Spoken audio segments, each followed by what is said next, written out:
I always have to put on an act around other people, because they see me as only the second son of the Feiyun Commerce Guild. It's a relief that I can just be myself around you. I think it's because you don't see me in the same way.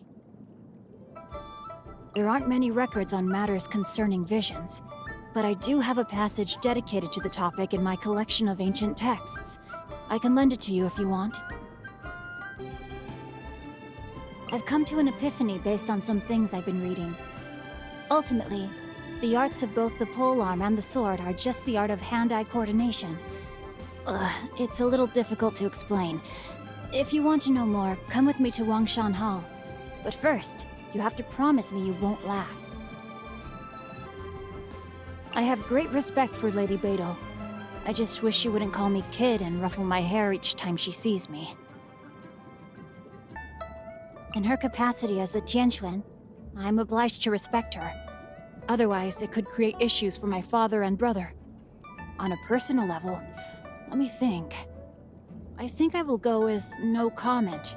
I shan't speak ill of others. Dear Chongyun. Though he understands me quite well, one has to exercise caution when teaming up with him to go on a quest. He is making good progress in the martial arts, but I would say he hasn't quite internalized the chivalric code yet. He needs more practice. Especially at eating spicy food. When Yunjin drinks a beverage she is fond of, she will be inspired to write a new play. So, I keep a jar of tea leaves under my bed at all times, ready to deliver to her on the day that her inspiration dries up. This way, I shall never run out of heroic tales to listen to. Ah yes, the young lady who is now the master of the Wangshan funeral parlor. If you're asking what I think about her as a person, well, there are all sorts of rumors about the way she works. But I think if you really want to understand someone, you need to find out what they are really after. I've always thought there is more to Qiqi than meets the eye. But it's impossible to have a conversation with her when Beidou's around. We could wait till Beidou makes a home call to one of his other patients and corner her. When you first spot Xiangling out and about, the first thing you should do is check the look on her face. Especially when she's just coming back from collecting new ingredients. The more excited she looks, the more dangerous it is to approach. Because if she sees you, she'll force you to taste test her latest concoction. I usually get Chongyun to handle these situations.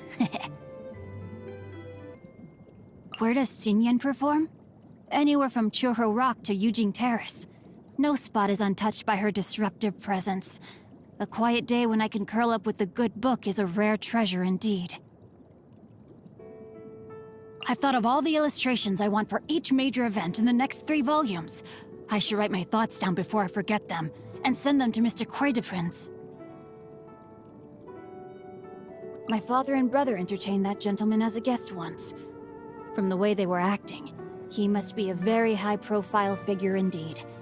I also heard that he directs funerals for the Adepti, so he must surely have great depth to his character.